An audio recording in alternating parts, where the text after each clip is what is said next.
Standing By, the Terry and Ted podcast, is sponsored by the UPS Store Canada. More than 380 convenient neighborhood locations throughout Canada. The UPSstore.ca. Anytime go. That's our new cue. Anytime go. Just do what you want. It doesn't matter. I think we should change the name of the podcast from Standing By to Anytime Go. Hi, I'm Terry DiMonte. That's Ted Bird. It's the Standing By podcast for the week of the 3rd of April. That's right. It's the 23rd of April as we record this today. And it looks like we're finally going to get rid of the snow up in my neck of the woods. Still have a little bit of snow on my property, if you can believe that. I can believe that because it feels like autumn. This hasn't felt like spring. No. It's felt like October and November. And that's a look at the weather.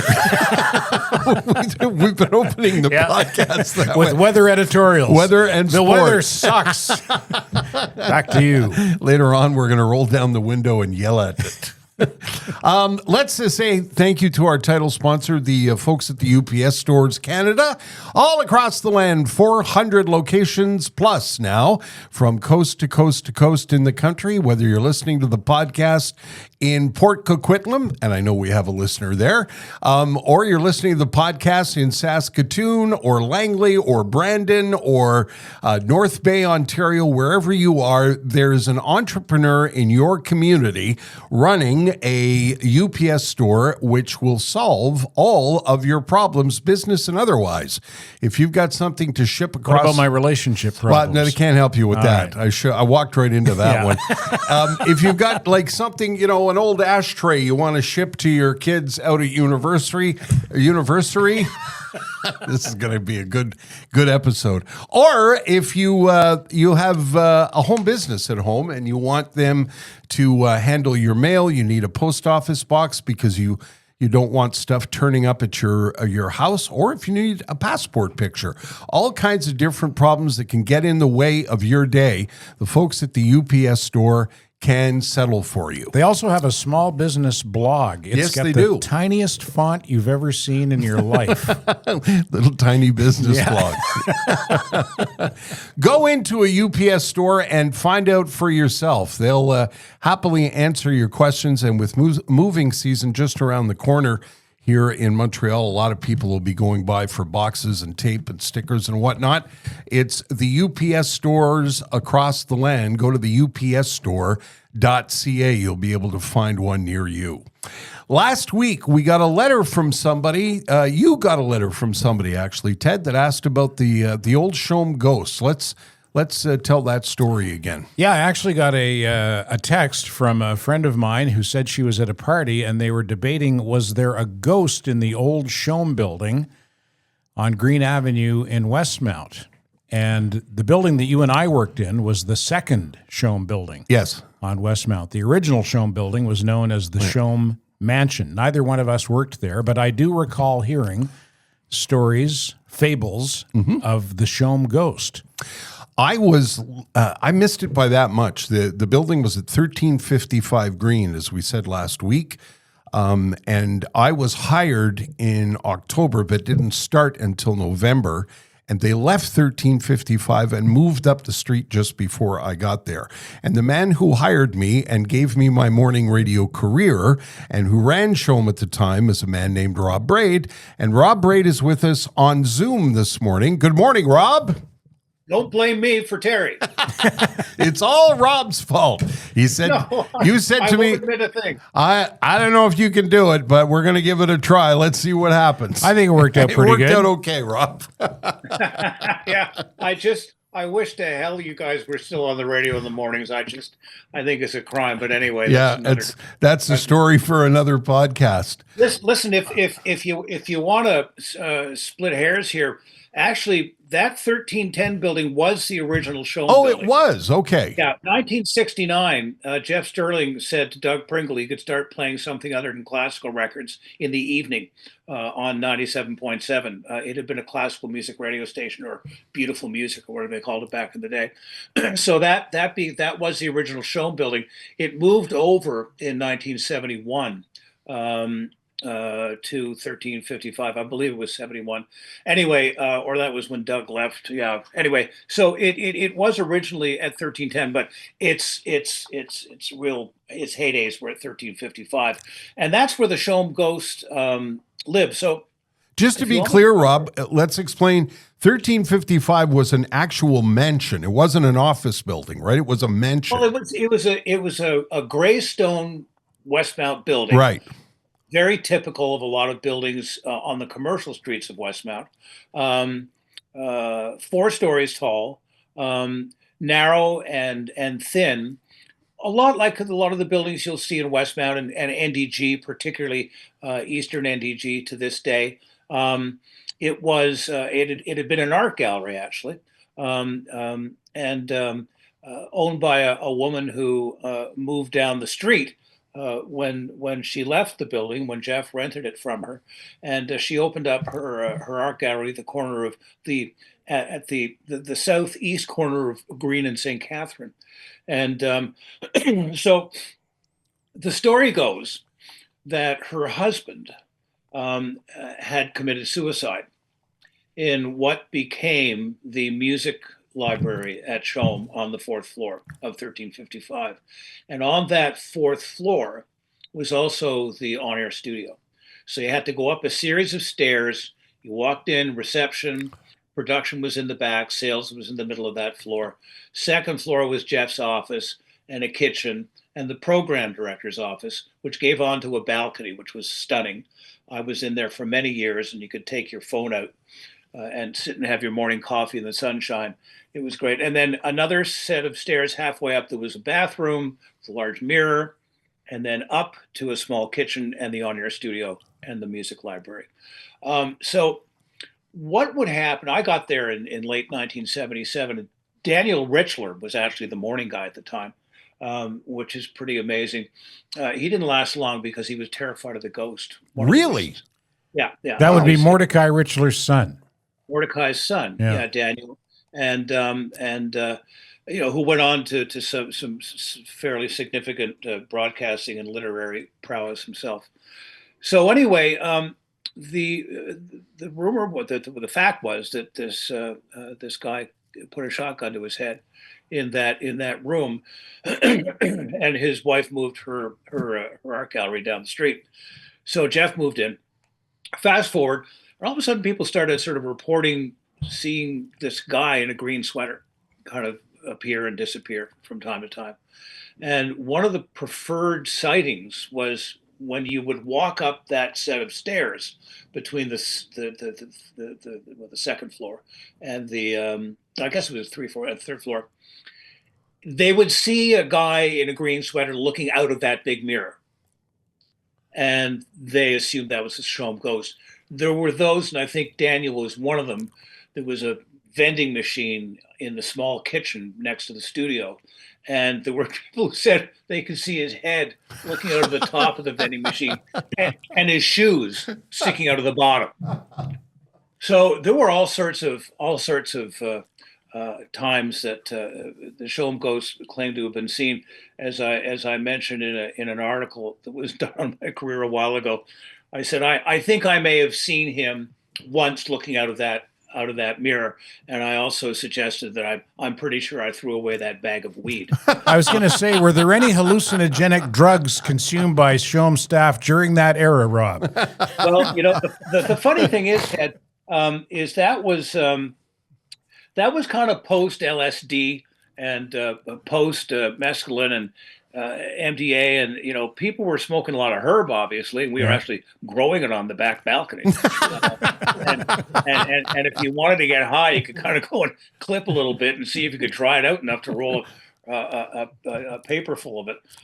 In fact, I posted recently on Facebook a scene of David Gilmour from Pink Floyd and I hanging out in my office on that floor, smoking some of the weed that I'd actually grown on the back balcony of Showm. Those were the days, my friend. We thought they'd never end. So anyway, there was a fair amount of weed going around for sure, but nobody smoked on the air. I don't think I ever got high when I was on the air. Do you in fact think, because you sent me a copy of the piece that appeared. This story actually appeared in the National Enquirer, and Rob was quoted in the story. Do you think you actually saw it, Rob, or do you think you were just really, really tired? I'm not much of a believer, as you know, Terry. Yeah.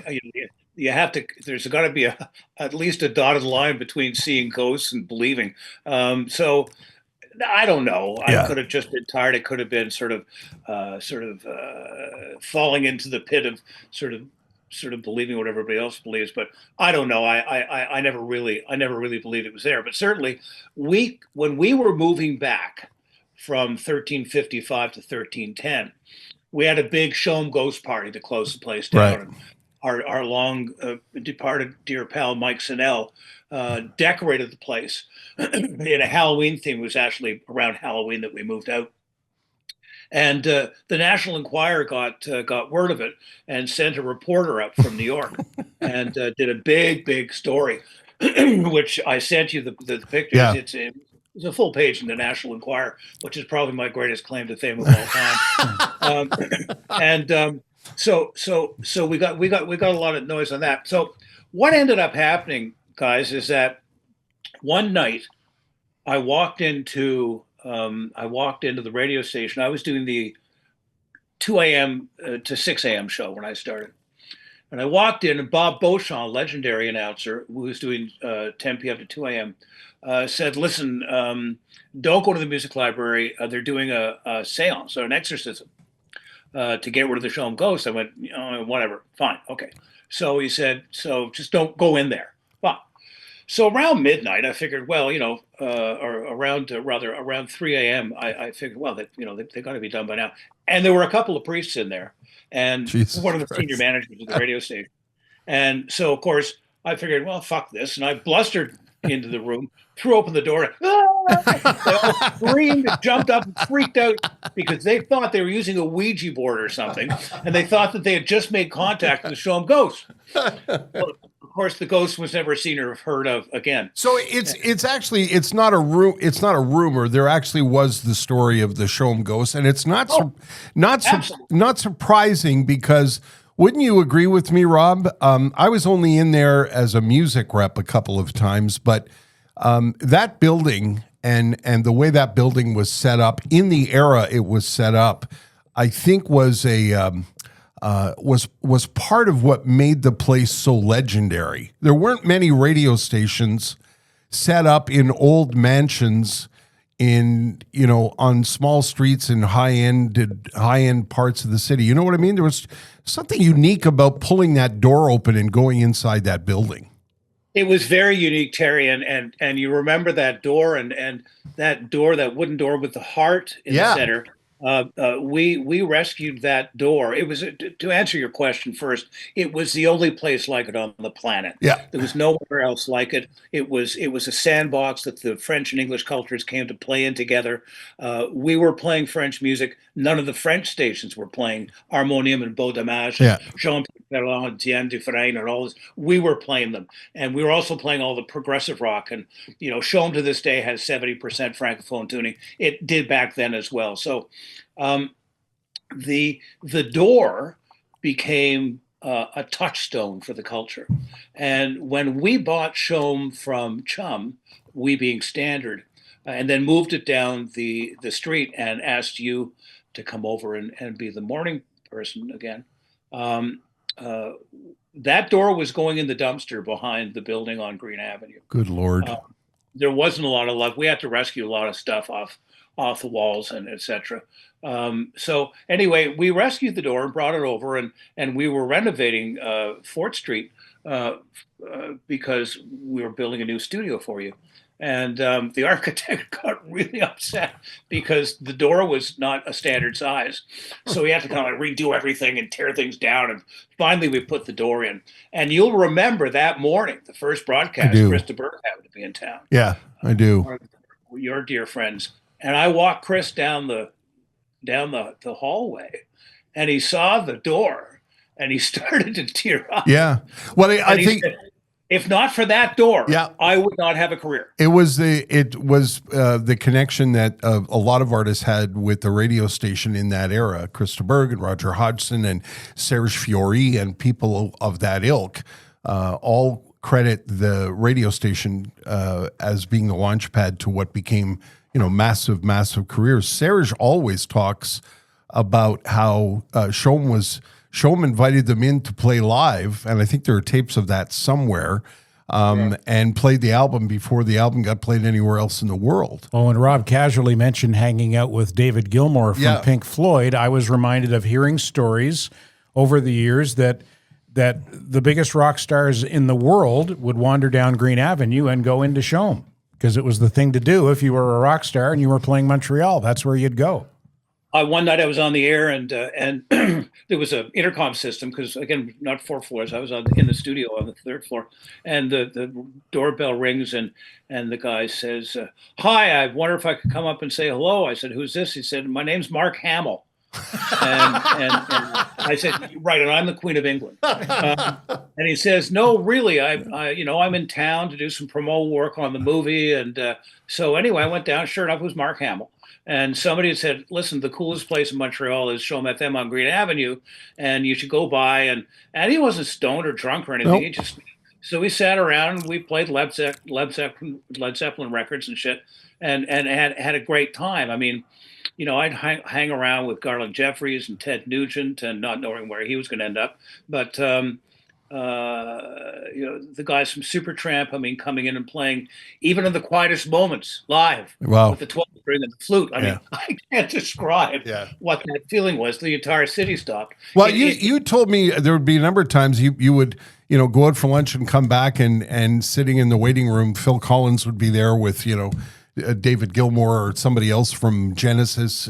And it was not an uncommon sight. It was not uncommon at all. In fact, I had to tell Phil to stop coming in because while Phil was totally comfortable on stage, when you put a microphone in front of him in the studio, he clammed up. Oh, great! So I'd bring him in, and I'd put on a record, be the new Genesis album or the new Phil Collins, and it'd be like, okay, and here's Phil Collins. So I actually had to say, "Listen, next time would you send in Tony Banks, please?" We were lucky.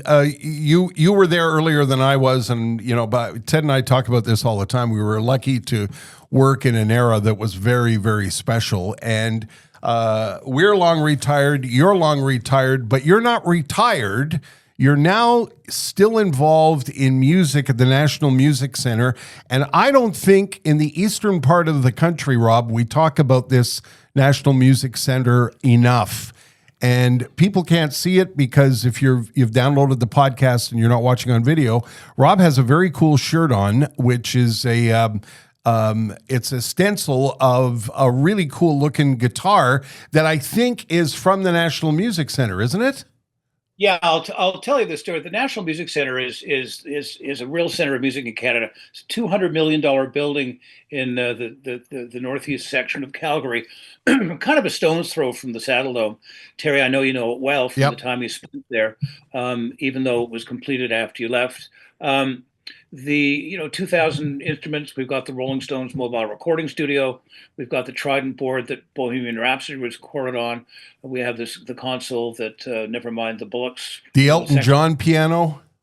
Yeah, the Elton John white piano. We've got Tonto, the massive synthesizer that Stevie Wonder recorded his first 3 albums on.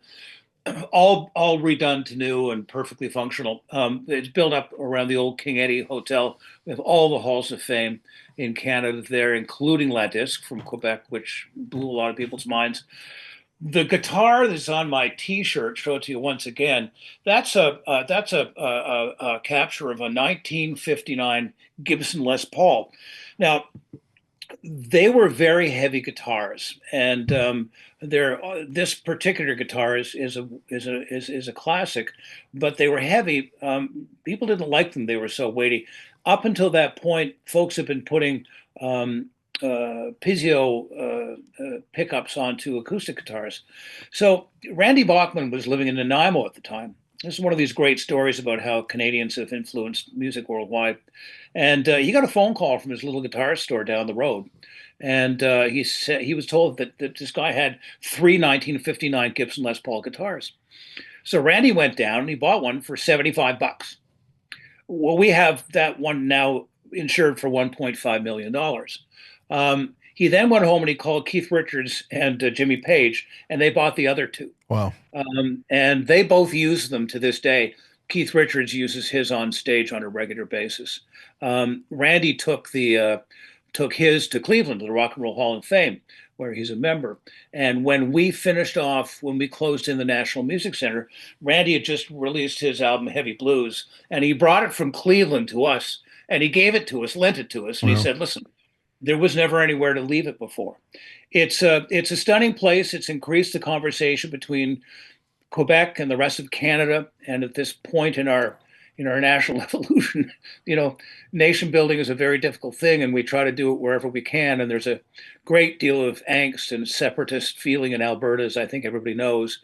And the fact that places like the National Music Center exist to amplify the love of music and amplify the love of humanity by bringing out the best of people through music. We do a lot of music and healing. We bring 13,000 school children through a year for educational programs. We have a 300-person performance space. We have an unbelievable museum space.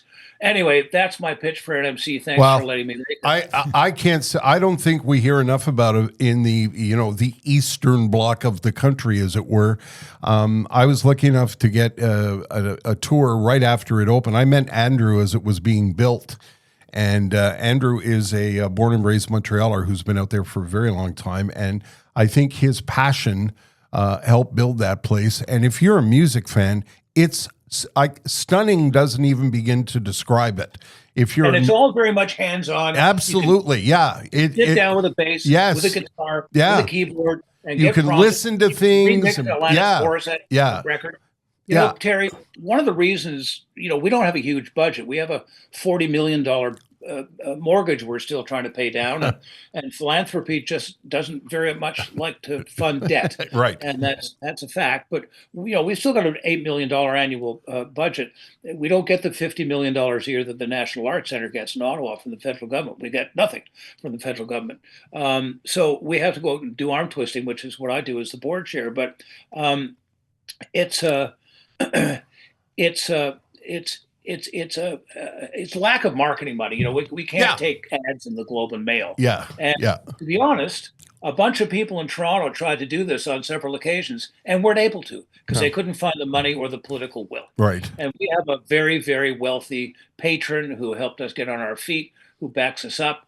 And as a result of that, it's a constant job to make it the National Music Center. And that's my lot in life. What's the website, Rob? We'll get people to go to the website. www.nmc.ca.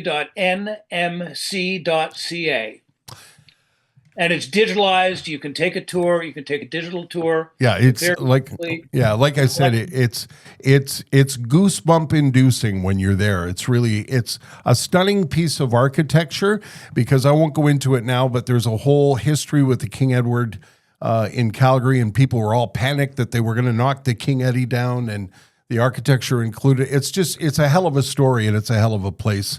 And good on you for being. The head of the board?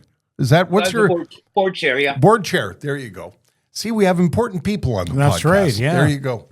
And we're very proud. We're very proud of the place, because when I got there, it was a bunch of old rich white guys on the board, and I said, "Well, what are you?" Well, I'm not a rich, but I'm an old white guy, and so I said the only way I'd stay in is if we could develop gender equality and address LGBTQ issues and BIPOC and all that woke shit. But ends up what happened is that we achieved gender equality, and then we lost it because we now have more women on our board than men. There you go. Well, it was a nice try. Yeah. Rob, I love you. Thank you for being on the podcast. Love you back. It's great seeing you guys. All the best. We missed you on the radio. Safe travels to Calgary, and please, for the love of God, we live near each other now. Let's have lunch when you get back. You're on, brother. Okay. See you, buddy. All the best. Bye-bye. Bye, Rob. That is Rob Braid. Well, that was Rob Braid. I have to... Meet the old boss, just like the old boss. yes. Do I have to turn anything off or anything, Matthew? No? Okay. Just end the meeting for all, because it was on Zoom. There you go. Rob Braid is probably the most influential person in Montreal radio He that is. you maybe never have heard of. Yeah. Because he was an announcer, as he mentioned, in his early days, but he's so smart that he very quickly moved into management and was the general manager of a cluster of Montreal radio stations, including CHOM, for decades. And he was our boss. Yeah. He hired me when I said to him, I have never hosted a morning show. And he said, that's okay. I like you and I think we can work together. And that's what started my career. I had the career I had because Rob had faith in me and he let me spread my wings. I've told this story 1,000 times.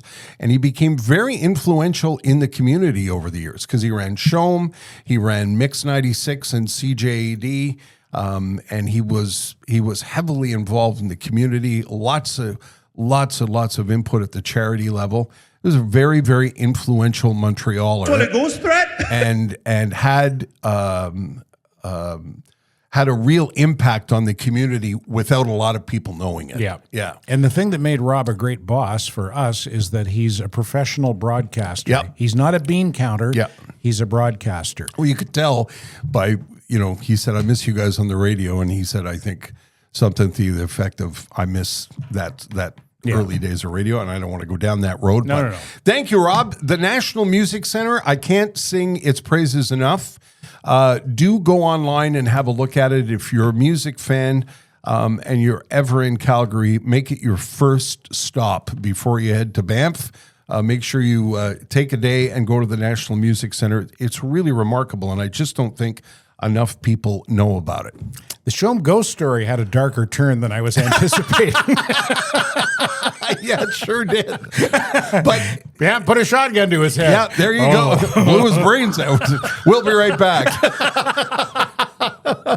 No, but now you know the story. Yeah, there you go. Now you know the story. There was a CHOM ghost. It was in the National Enquirer, and Rob thinks maybe he did see the man in the green sweater. So it's a legendary story about a legendary building that housed a legendary radio station. Yeah, I wish I had been in that building. I wish I'd had a chance boy. to see it. And I remember, like, the way as I said, he's so casually mentioned. So I'm Yes. sitting there with David Gilmour from Pink Floyd. Yeah. But that's the way it was at that building at that time. He tells a great story, and I was going to ask him to recant it, and we didn't have time to do it. But anyway, of him, he turned up one morning, and there had been a party overnight, and there were people flaked out all over the building, and he had to step over like Phil Collins And David Bowie. yeah, exactly.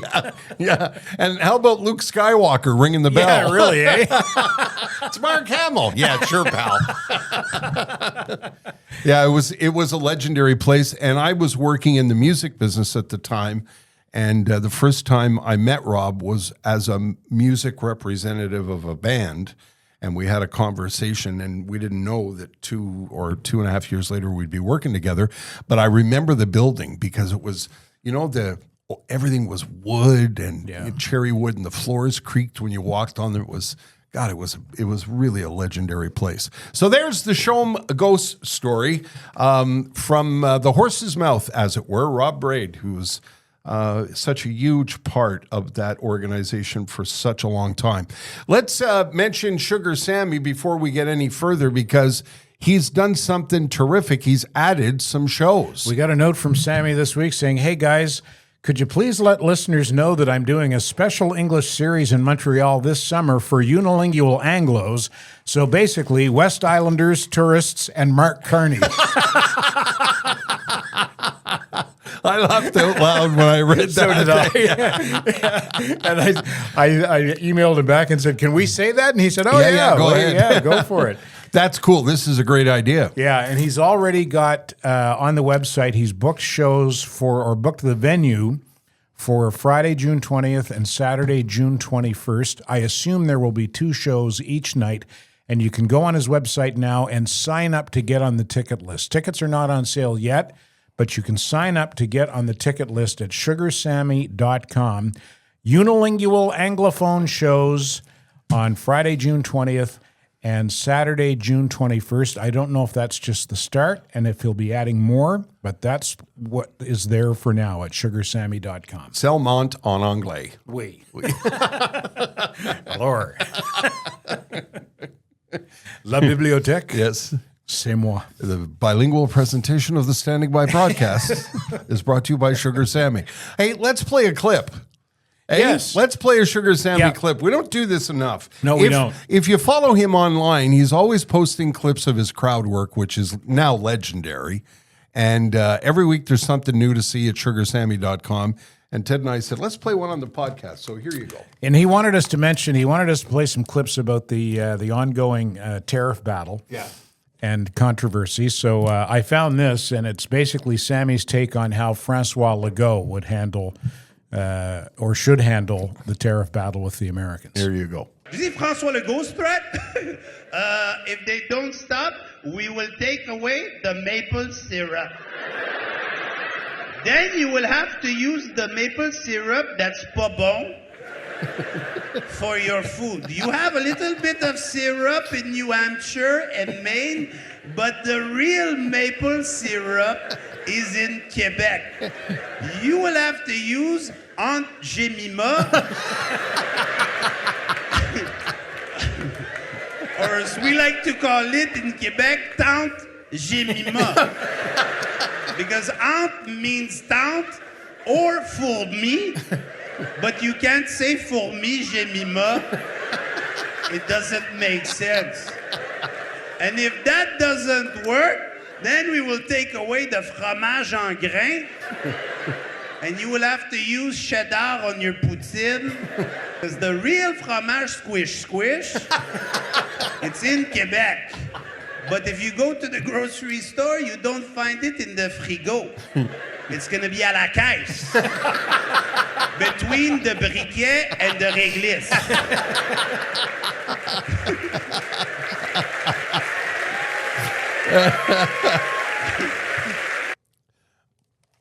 So there's a taste. Vraiment Québécois, that Sugar Ma tante Sammy. Jemima. Go to sugarsammy.com and you can watch as many clips as you want. And don't forget the English shows in June. You can get all the information there. I was saying at the top of the podcast when I was trying to figure out what to say, excuse me, a bit of a hazard when you have a podcast, you don't know what to say. But I think I'm okay now. I was going to say we used to call this, or did I say this? Used to call this a slow news day. It's kind of a slow news period. And everybody, the only thing anybody's talking about is the election and hockey playoffs. And we're not going to talk about the election, but we are going to talk about hockey playoffs. As we record this on Tuesday, the Habs had their first game of the series last night, and it was a heartbreaker. It was. One of my friends in Toronto, Simon Dingley, sent me a note the other day and said, how do you think the Canadiens are going to do? And I said, well, Washington's a better team, so the Canadiens are underdogs, but they always compete. They're always, not always, but 90% of the time, they're in it until the end. And sometimes it's the bitter end, and such was the case in Game 1. The Canadiens were down 2-0 going into the third, rallied to tie it, and then lost in overtime. And it will be interesting to see whether they dress Arbor Jackeye tonight, who's their resident tough guy, the sheriff, they call him. And I think they needed him in Game 1 because time. I thought they got manhandled. Big time. I thought they got pushed around and bullied. And I don't think that would have happened if Jackeye had been in the lineup. So I hope to see him in Game 2. I was yelling at the TV at one point. The 3 or 4 Capitals ganged up on Suzuki. He's your team captain, and I'm like, where is everybody? Yeah. Why aren't you rushing to his aid? Yeah, Brendan Gallagher got cross-checked in the face after a whistle. Yeah. And Josh Anderson came in and sort of half-heartedly took a shove at somebody. Yeah. But you need Jackeye to come in there and beat the living shit out of somebody. Yeah. Caden Gooley is a bit of a tank, eh? He's a pretty big boy. Yeah, they showed some highlights of some of his hits prior to the game and said he would be a physical player. But you're right, the Canadiens weren't physical enough last night. No, and I think they need to have Jackeye in the lineup just to send a message to Washington. And you know who had an interesting point? I saw it on Tony Marinaro's podcast. Pierre Maguire said, what you do in that situation is, if you're Jack Eye, you go past the Washington bench and say, the next time you go after one of our guys, I'm going after Ovechkin. Not I'm going after the guy who hit one of our guys. Yeah. I'm going after coming for you. Ovechkin. Yeah. That's how you play that. Yeah. You come after our star players, we're coming after yours. Yeah, and I know it's easy to say when you're sitting on the couch with your beer and your chips. Yeah, of course. But you can't leave Ovechkin alone in front of the net. Not that he was alone, but he was sort of unwatched. Yeah, that's what goal scorers do. They park themselves in front of the net. He's a savvy veteran who is still an elite player. Yeah, Christ, he and had he a was good being night. covered by a rookie defenseman. And the other rookie, Demidov, was on the ice for that goal as well, and he was invisible. Yeah, he was invisible in Game 1, and that doesn't define his career. You would think that from people who don't like the Canadiens on social media, that defines Demidov's career. Yeah. Oh, so that's what he can do. That's all he's got. Now, I think there's some room for growth there, maybe. Yeah, after 20 minutes. Yeah, and it was his first ever NHL playoff game, so now he knows what that's all about because the playoffs are a different beast. I think the most important aspect of last night was how they were dressed before the game. You made a commentary about that, Ted. As some of the best dressed people in the National Hockey League. I took some pictures off of a friend of mine. Posted some pictures of the Canadiens. I guess they were coming. I think they were going from maybe the hotel to the bus or the bus to the rink, and her post was not shareable. So I just stole the pictures one by one and reposted it. And man, those guys dress well. Do they ever? Yeah. I'm not a guy who's known for sartorial splendor, so don't listen to me. But I'm going to mention, I think, the one exception, and Shaka Songu. Everybody has their own. I know where you're going with this. Everybody has their own style, and if you can pull it off, good for you. But Kasikia avec Patrick Lyon, eh? Those, I guess they're suits. Yeah, they look. It looked like something you'd see an NBA player wear to the rink. Well, he also looked like the host of a telethon. Yeah. You know what I mean? Like a guy who was going to host the Jerry Lewis telethon. Yeah. Well, listen, there's always an outlier. Yeah. And the rest of them look like men's models out of a high-end catalog. Yeah, and if it's his style, then good for him, but I don't understand. Somebody mentioned on my post. Somebody said those aren't off the rack. Those suits. No kidding. Those kidding. are. Well, I mean, those guys make big money. I was saying to Terry before the podcast. I said they look like $1 million, and Terry said, "Well, they have $1 million. They do, and they can spend a good. Yeah. What do you think a good tailor-made suit costs? Like $5,000. Minimum. Really? Eh? Oh yeah, minimum. Yeah, minimum $5,000. Some of them can go as high as 20 and 25. But if you've ever been shopping at Harry Rosen, you know what I'm talking about. Yeah.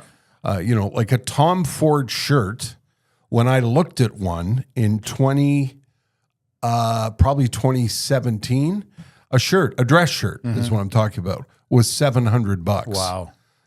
That gives you an idea of, if you want to dress at a Tom Ford shop, you need $10,000 to get a shirt and a tie. Somebody pointed out that Cole Caulfield had a kind of an Al Capone thing going on. He had a double-breasted suit with stripes. Yeah. Who else? Slavkovsky had a great-looking suit. He had that tie that was square at the bottom. Yeah. Looked like they'd snipped off the end of it. And Josh Anderson, if I ever switch teams, I want him to be my first. That's a handsome son of a gun, boy. We'll let him know. Hey, Josh. Who? And in Montreal, there are a lot of places where you can get a really beautiful tailored suit. That's another Lots thing. of great, Montreal, Montreal's a great fashion city. Great Italian tailors. Yeah. And great manufacturers. Jack Victor, the famous suit maker that supplies suits for the team on Hockey Night in Canada. They're based in Montreal. That's a Montreal company, a very famous Montreal company. So these players have access to some really, really high-end haberdashery. Thank you very much. But I think they need to go to, what's the hat store? Louis, to me and to me. Henri. Yeah. Yeah, and get some fedoras to go with those. To go with those. Well, high-end especially suits. with the stripes suit. Yeah. You know, they could. Hey, what's up? Or the We're going to play the Capitals. See, who were the guys in the Bugs Bunny cartoon? And the guy had the Rocky and Muggsy. Rocky and Muggsy had the giant fedora that was about 8 feet tall. Yep. get it the hat, Muggsy. Okay, Rocky. Anyway, there's our fashion report. And if you're listening to this when the episode comes out on Tuesday, on Wednesday, le prochain match Is tonight. ce soir. Yeah. There you go. How did you enjoy Easter, by the way? First of all, was it ever a big thing in your house when you were a kid? Yeah. Well, my mom would always hide Easter eggs, Yep. and we would celebrate Easter. Big and family we would dinner, go to church that- and have a family dinner. Yeah. But it was very low key for me. I thought it was interesting that Easter 420 and Hitler's birthday all fell on the same day this year, just as was foretold in the book of Revelations. So if you're not a believer, there you go. I didn't see much about 420 this year. No, nor did I. No. That's not a thing for me. Yeah. Do you know it's why not- they call not- it 420? Yeah, I do, but I don't remember. Yeah, I think it's because 420 is the 20 after 4 would be the time of the afternoon after school where everyone would get together and smoke a joint. Okay, there you go. So that's how 420 Right. became And then April 20th. guys who were really high went, what if we make it April and then we make it April 20th? You had a solo rack of ribs. I did, I went to Baton Rouge on St. John's Nice. and DDO and had fall off the bone ribs. You know what? I was having this conversation with someone yesterday.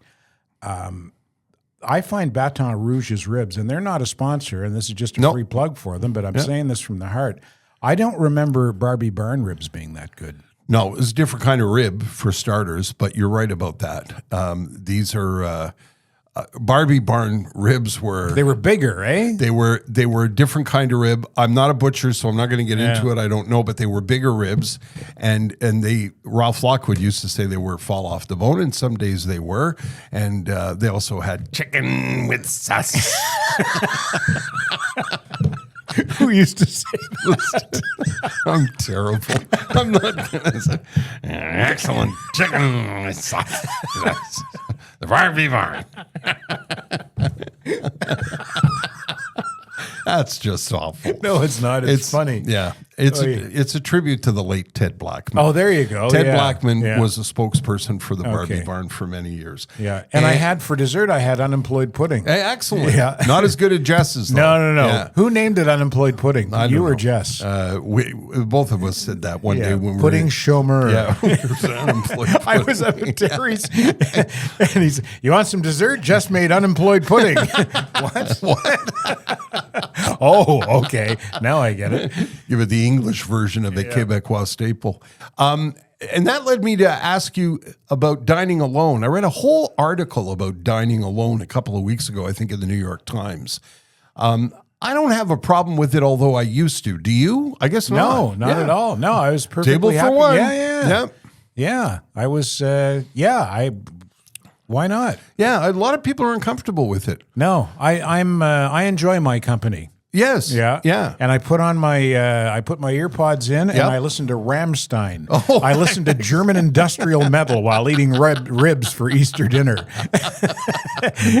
It's a natural. Yeah, it sounds like it could be like a Wes Anderson movie or There's a funny episode of from years ago of Curb Your Enthusiasm where Larry David is out for dinner alone and there's a guy at the next table also alone, but he's on his phone and he's talking very loudly. So Larry David starts to talk very loudly, just babbling to himself. And the guy turns around and says, "What's your problem?" And Larry David says, "I'm just doing the same thing that you're doing." Before I forget, I just glanced down at my notes. When we were talking about hockey, I wanted to mention this and I got distracted. Find Tim Thompson online. Find Tim Thompson on Facebook or Twitter. Tim Thompson was a producer, editor, filmmaker. He's a filmmaker. Basically. Yeah. He was jack of all trades. And Tim Thompson's videos have heart, and they have.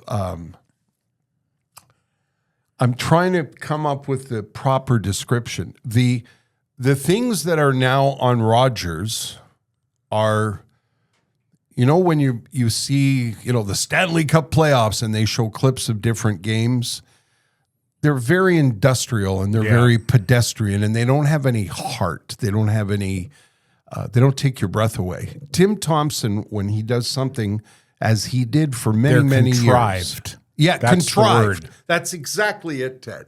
And Tim Thompson, when he worked for Hockey Night in Canada, and as a filmmaker, he knows how to move your soul, and how especially if you're a Canadian, and evoke emotion. And there's a new version. And why they got rid of him is beyond me. Well, I mean, it's the same old shit.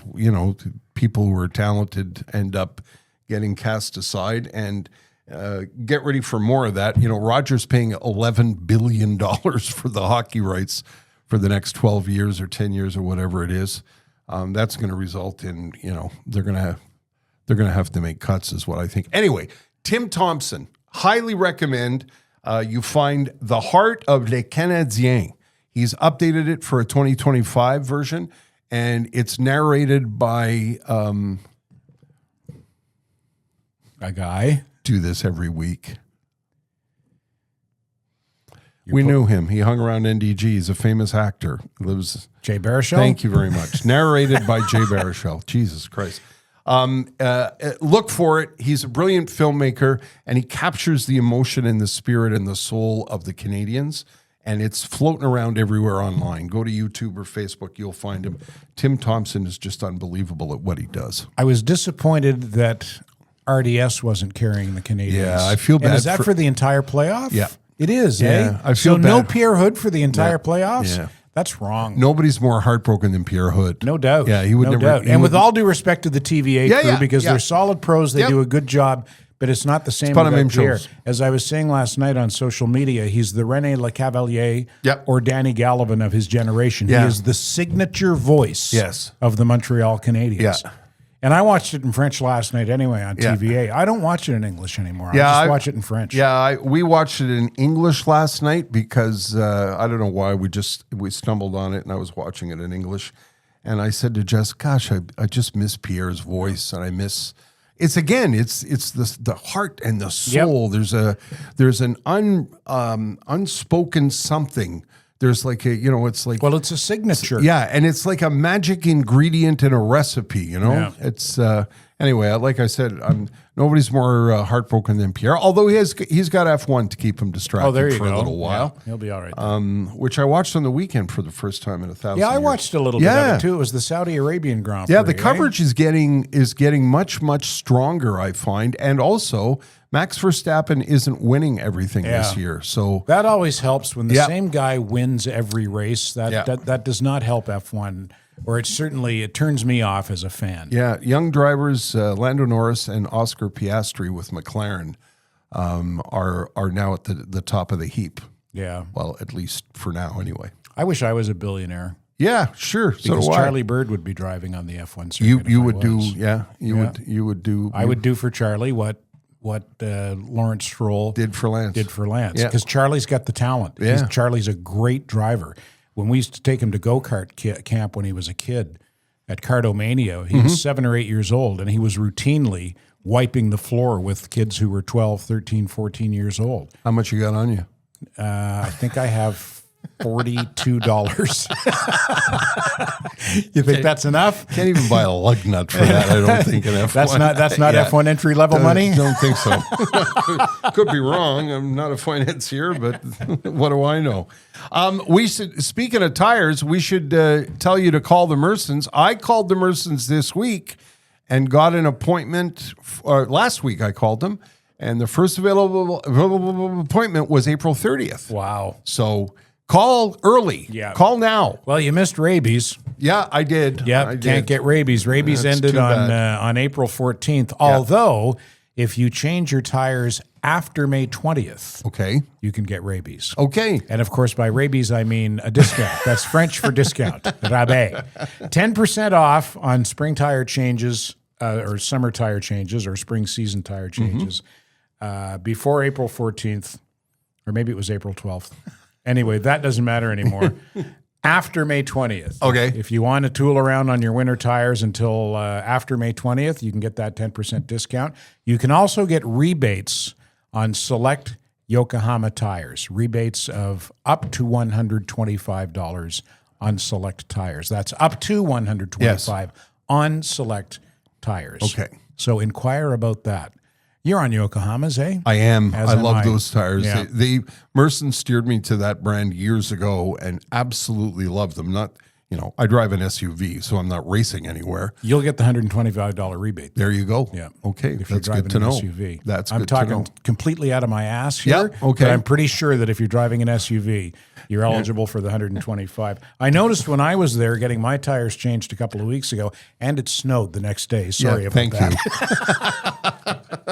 The Nokian sun deck was not open yet. No. I was quite disappointed. I would imagine by now, though, it is open. Well, the weather's been shit. They put a couple of lawn chairs beside a Nokian sign, and Yeah. I have designated it the Nokian sun deck at Merson. Yeah. Merson Automotive. They've been there for a long time looking after Montrealers, just past the corner of Saint Jacques and Cavendish. I noticed, I don't know if you noticed, but because of where I live now, I'm on the Laurentian Autoroute a lot, and construction season started about a week and a half ago. Oh, yeah? So all of the the construction areas that were quiet over the winter, because I guess they can't work in the winter, the orange cones got delivered, and now the flashing lights are up, and now the lanes are closed, and we're already into the season without the nice weather because the weather's been shit. Are they going to paint lines on the road? I think they are. I hope they do. Yeah, On the 15, I told you that story, Yep. eh? Coming back from your place at night, just before I hit Saint Sauveur. After Saint Sauveur, there were street lights or highway lights, and you could see the lines on the road. But before that, there was neither. And I thought to myself, are there no lines? Are they that faded, or am I Mr. Magoo at this point? Road hog! But I found it really difficult to drive on the 15 in the dark without being able to see the lines. I think in that area, they knew work was coming, and they're going to finish the work and then paint the lines. Or maybe they're just they're not going to bother. Well, I think who knows? Yeah, I think they should. Yeah, I do too. Yeah. Yeah, but I've noticed, and I'm sure if you've probably noticed on your commute too. We never talk about the construction in the city because that never ends. But now on the highways where construction wasn't there in some areas in the winter, it's back, and you got to keep your head up, and you got to watch your speed because the QPF are watching very, very closely. The Sûreté du Québec, I don't think they call them the QPF anymore. Yeah, no, I don't think they've been called the QPF for a long, long time. They're nice guys. Yeah, it's always a pleasant experience. Well, you know what? If you're nice and polite and courteous to them, I'm sure they'll usually treat are. you professionally as well. Yeah, the last exchange I had was a very, very long time ago, and as the window rolled down, he was very nice. He said, "Bonjour, monsieur." I said, "Bonjour." He said, "I need your papers, and it's going to be very expensive." Okay. Alrighty then. It was a 4:45 in the morning. A ticket. Oh, and you were on your way to work? Yeah, on the 20. Okay. From Baie-d'Urfé. Yeah. I remember that story. That was quite a while ago. was How a expensive? Do you remember? Would you care to share? Yeah, I think it was up in the $600. Wow. Yeah, it was. C'était une bonne claque. Yeah. Yeah. Yeah. And he handed me my papers, and he said, "You can fight that. Here's your permis. Have a good day. Slow down." Okay, have a good day. They burned into my... no doubt. But don't you... I find now, and it's true, I think it's true what they say, I think I drive a little aggressively. I always have, but no, I'm not in a hurry. No, in a not hurry. anymore. Yeah. And I'm like the old, I'm Yeah. the old man I used to yell at. Would you get out of the way? Yeah, I don't do that though. Do you? No, I don't. You do No, I get out don't of get in the way. Because I don't get in the way. That's a thing now. That's a real thing. The left lane thing? Yeah, that's I still don't find in Montreal, Oh, in and around shit. Montreal, I don't find it that bad. Where do you run into it? On the 15? Always on the 15. Really? Always. Yeah, see, well, I'm Just, never on the 15, so I don't find it's much of an issue on the 20 and the 40. Such a lack of awareness. Yeah. You know, it's either people that, you know, well, you can't generalize because I tried to do that last week and Matthew pointed out I was full of shit. You know, I forget what I said, Matthew, but I said it was young people and Matthew said, no, it's everybody. Oh, for texting and driving. Yeah, it was the texting and driving thing. Yeah, and I find there's, you know, what's the worst, and this is again, I'm going to generalize, communato, because What is that? communato is Is that like Bixies, only they're cars? yes, that's exactly what it is. So get a license and drive. Oh, I don't know, 2-3 times a year. It doesn't make any sense to me. So if you get a communato, you know, yes, you have a license. I get it. But you're not an experienced, by and large, you're not an experienced driver unless you're renting a car every second day. Right. But what happens is a lot of people go to get a communato and, you know, they go up north for the day. And they're on the Laurentian autoroute with the do. So anyway, it's not my favorite. And I was just looking at my notes, and I guess I didn't write it down. There's a new car service coming. Have you ever used it, Matthew? Communato? No. Yeah, I'm not exactly sure how it works, but it's pretty much like a Bixie, and you rent the car, and it's X amount of dollars. Bixie, hooray, hooray. Sorry. Pavlovian. It is. Yeah, I wrote it down. There's a new car service coming to the city sometime in the I don't know. It's sometime. In the 2100s? Yes, it'll be in the next something. Okay. We should mention our good friends at Accutech. I always talk about them when the lights flicker up north. Oh, yeah? Yeah, when we're at home and the lights flicker, you know, if there's a windstorm.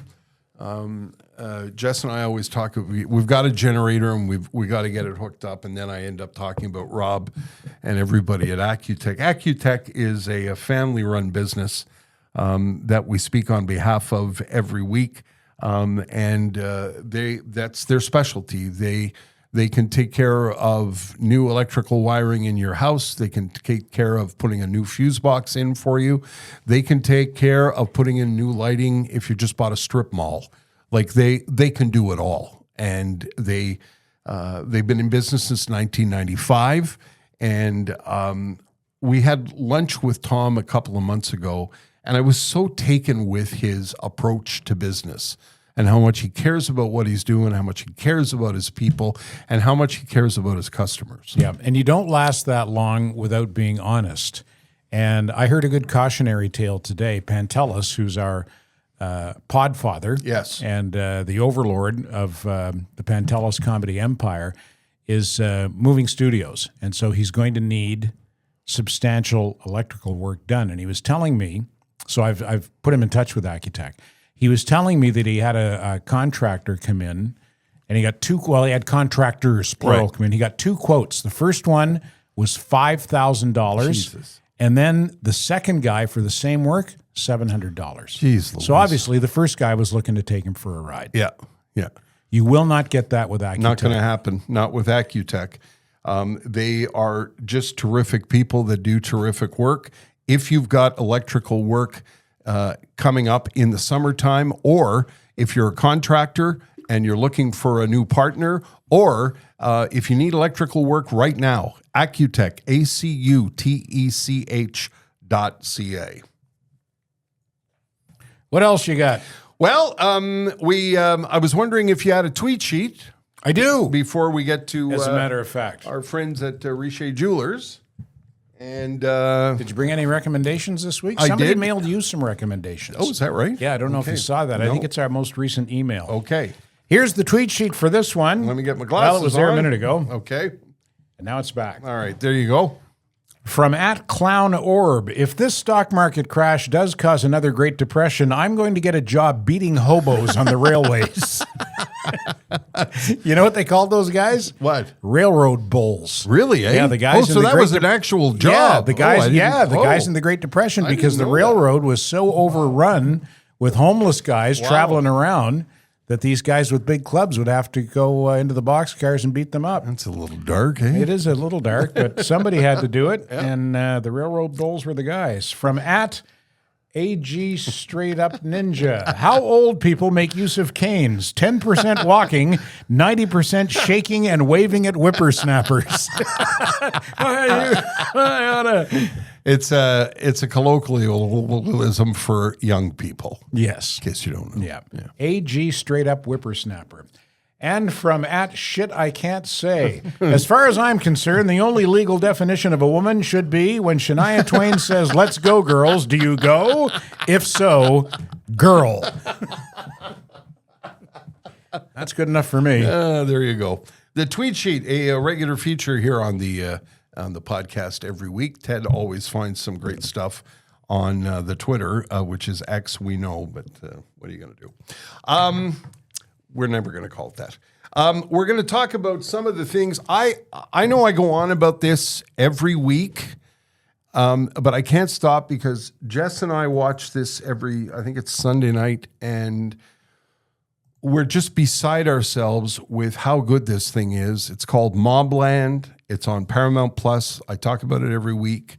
It's killing us because we only get to watch one episode a week. You have to wait another week before the new episode comes out. Pierce Brosnan is so good in this. He actually scared me on the third episode. There's a scene in the third episode where I said to Jess, roll that back because this is unbelievable how menacing he is. He's so good in this. And he co-stars with Helen Mirren, and the story writing, the storyline is amazing. The writing is unbelievably sharp, and it's Guy Ritchie. If you know anything about Guy Ritchie, Can't go wrong there. You can't go wrong. And if you don't have Paramount Plus, I get it. Ted's going to get Paramount Plus when there's 5 episodes or 6 episodes? So I can binge it, yeah. It's really so good. I highly recommend it. Please don't miss it. And speaking of Pierce Brosnan, it's time for an old movie review from Ted Bird. Yeah, I saw on, I forget what night it was, but I was poking around looking at what I could watch, and I found a movie called The Last Rifleman, starring Pierce Brosnan from 2019, and he plays a World War II veteran. It's basically the same as the Michael Caine movie by a different name. Yes. He plays an elderly World War II veteran who basically escapes from his old folks' home and goes to Normandy to mark the 75th anniversary of D-Day. And so they make Pierce Brosnan up to look like he's 92. And even at 92, he's impossibly handsome. Of course. Yeah. But it's really well done. And again, it shows his acting range. I mean, this is a guy who played James Bond. He was Thomas Crown. We've mentioned how good he is as a bad guy. Yeah.